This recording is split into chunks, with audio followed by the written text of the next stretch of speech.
Hey folks, this is Kelani. If you weren't yet aware, patch 8.1 was just announced yesterday during the live stream over on Twitch. We don't have a release date yet, but we do have a whole bunch of information relating to what new content we'll have access to in the first major patch of Battle for Azeroth called the Tides of Vengeance. It looks like the Alliance is a bit tired of being slapped around. The tides are rising and they're going to wash over the Horde.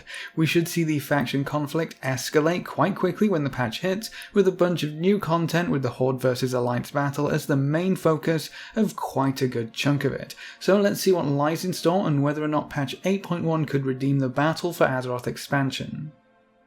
Let's kick things off by glancing over the new raids coming in patch 8.1, and yes, I did say raids, plural. There's going to be 2 new raid instances for us to work our way through, and Blizzard is sort of changing the rules this time around. The first raid will be the Siege of Zuldazar, which I'm sure no one saw coming.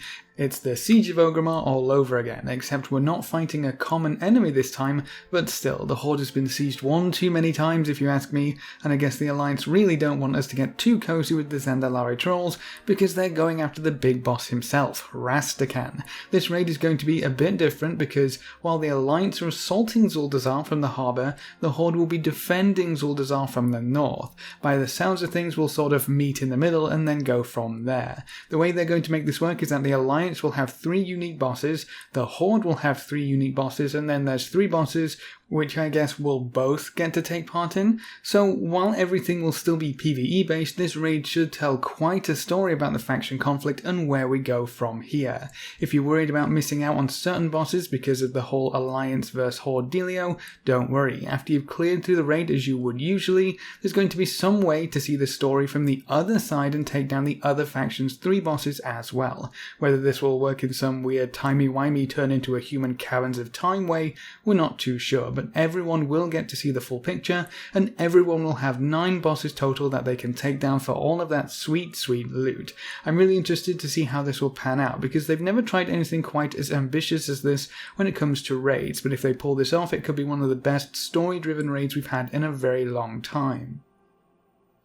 The second raid that we'll see in patch 8.1 will arrive a little later on down the road, so these raids will be staggered to make sure everyone gets a chance to knock out a few bosses in Zuldazar before another raid pops up. This one is the Crucible of Storms and is located below Stormsong Valley. There will be supporting world content, so everyone heading into the raid actually knows what we're doing there, because if you're playing Horde you probably don't really know what's going on with the Tide Sages and Ajara and all that nonsense. Kind of like the Alliance going into Uldir. A few quests should set us up nicely and we'll head down into the Crucible to knock out the 2 bosses there. This is going to be more like the Trial of Valor type raid with only a few bosses. It should hopefully prove to be quite exciting and might lead up to the next patch, which could deal with Queen Ajara and the Naga. But it's not just more raids coming in 8.1, there's plenty of other content for almost every area of the game. We'll get a few more chapters added onto our war campaign to see how we end up fighting each other in Zuldazar and how the faction conflict is progressing, and we'll even see the return of the invasion system from Legion, or at least get something very similar with the incursions in various zones. By the sounds of things, Alliance and Horde forces will sort of invade a zone, and the world quests will all disappear like they did for the Legion invasions and be replaced with specific event world quests relating to the incursions. We may end up with another currency relating to these incursions in our specific factions, but one of the best parts of the Legion invasions was to give some of your alts a bit of a boost while leveling, and Ian confirmed that characters below max would be able to take part and receive that same boost of experience. So get ready to level your alts through BFA with the incursions. And then we also have the next installment of the Warfront saga, which should hopefully fill in a few gaps in the current 4-week cycle. With another Warfront on the table, you should always at least have something semi-interesting to do relating to the Warfront system, whether it be hopping in the new scenario or the old scenario, contributing to this one or that one. Something should be available which is way better than just twiddling your thumbs for 2 weeks at a time.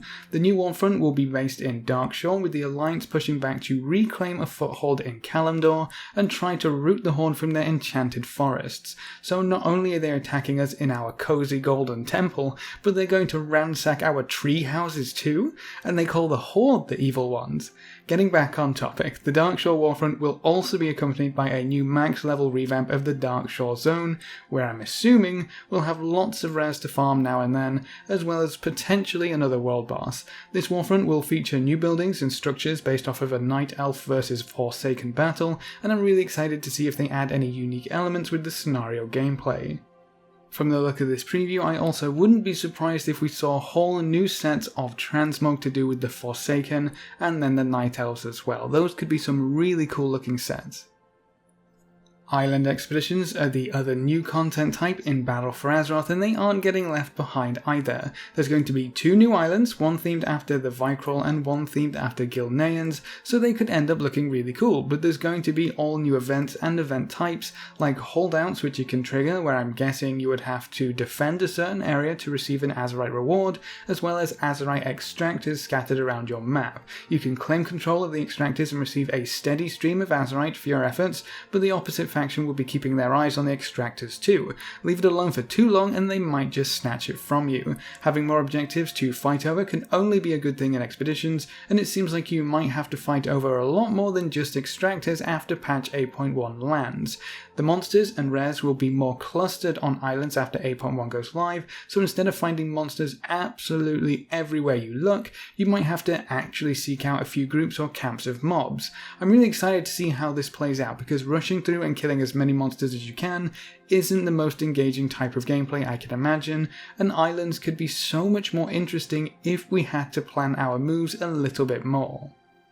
And then we have several system changes to help keep the game running smoothly and to help douse a few torches that were lit over the last few weeks. Most of them revolve around reputation and resolving quite a few problems relating to account-wide reputation. So firstly, if you obtain certain levels of rep with the Champions of Azeroth faction, the item level reward will be unlocked across your account. So if you hit Revered on one toon, you shouldn't have to do it ever again. As for faction-locked transmog appearances, all of those restrictions will be lifted in patch 8.1, so transmog your tab outs to your heart's content.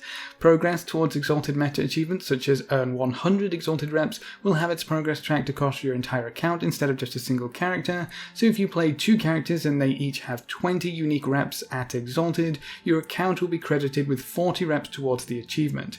A very nice change indeed. I do believe crossovers from Alliance and Horde won't count, so you won't just be able to increase the amount of factions that you have towards those achievements by having both a Horde and Alliance character, so bear that in mind.